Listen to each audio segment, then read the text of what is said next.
the benefits of humility. Humility can save you from inner and internal problems that ego usually cause. For instance, you are a big man and you come for an occasion like this and we forget to acknowledge you. Maybe for some reason the organizers have forgotten you.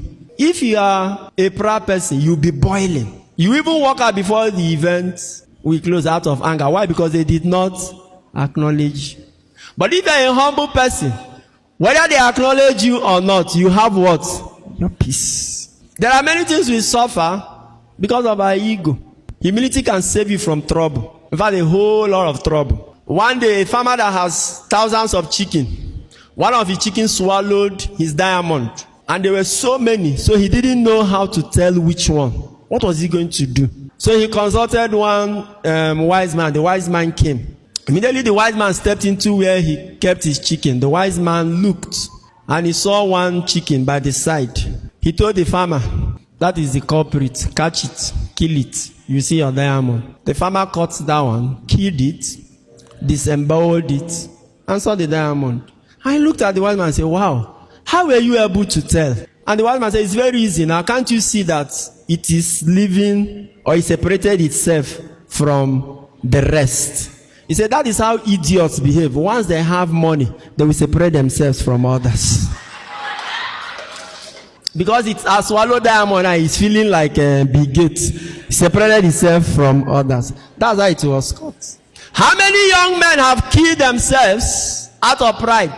God bless you, you bought a new car. And that is the only reason you want to travel to the village. So that people will see that you have bought a new car. Then you will go all the village. You are oppressing the villagers. You are moving from one place to the other. Music is very loud. Everybody is here in the village. And then when they become jealous, envious, and hateful, you begin to blend them. Meanwhile, you are the what? You are the cause. And some of you are not even spiritual enough to prevent yourself from any attack. Because some of those people whom you are provoking, I am not even excusing those who hate other people for their sins. I'm not saying, but I'm saying that some of us are the cause of our problem, out of pride. Now when they plant small thing for you, your car will climb and the next thing, boom, accident or catch fire. You are not even spiritually strong enough. But you carry pride and go. Some died on the way in accidents. They are not even too strong in driving, but the excitement of having a new car and how they will be admired in the village is the only thing in their head. They will buy for an entire car. Boo, you are driving 120. Before you know it, you are before St. Peter. And you are saying, Peter, what am I doing here? I have not enjoyed my car. Pride. Humility can save you from a lot of trouble. It's just that kidnappers don't have sense anymore and they are kidnapping anybody. Before, is it not BB cars that they are targeting? You have 5 million naira for business and you're already driving a car of 4-point-something million. How will your business grow? Your capital, everything is 5 million. But you're living in a house where you will pay in a year maybe 2-point-something million. Haven't you seen that half of your capital is gone?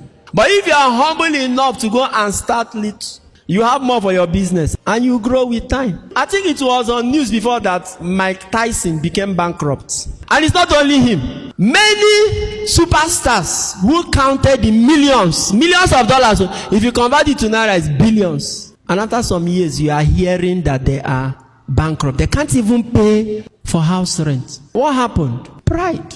They saw money. And before you know it, somebody is wearing gold chain or necklace of 100 million naira. Some of them, their car is customized. Everything is good. Pride. And they will just crash. That's why I say, be humble, be humble. It's not, it's even Reverend Fathers, even me here talking to you. It plagues everybody. Father will drive to another parish where he's not known. And the instruction at the gate is that security must check any car before he enters. And the security man, poor man, comes. Hello. You wind and say, my name is Father John. And the guy doesn't know. He say, okay, sorry, sir, I don't know you. But we check boots here before you enter. So I say, I'm Father John, and you are still asking me, what is wrong with you? And the boy says, sorry, sir, but I have to check your boots. And from there, Father will flare up. Who are you to stop me? Father feels too big to subject himself to security check. But this same big-headed father, when he goes to airport, he wants to travel abroad. They will make you not only remove your bag, but you pull your belt, pull your shoe. But because you are looking down on the security man now, he's too small to tell you to do simple. All he has is just come down or open boot. May God save us from pride. Philippians chapter 2. Though he was God, he did not count his equality with God a thing to be grasped. He emptied himself, taking the form of a man. And being found in human form, he did not stop there. He became obedient like a slave, even unto death. That is deliberate bringing down of one standard for the good of others. That is the ultimate definition of humility.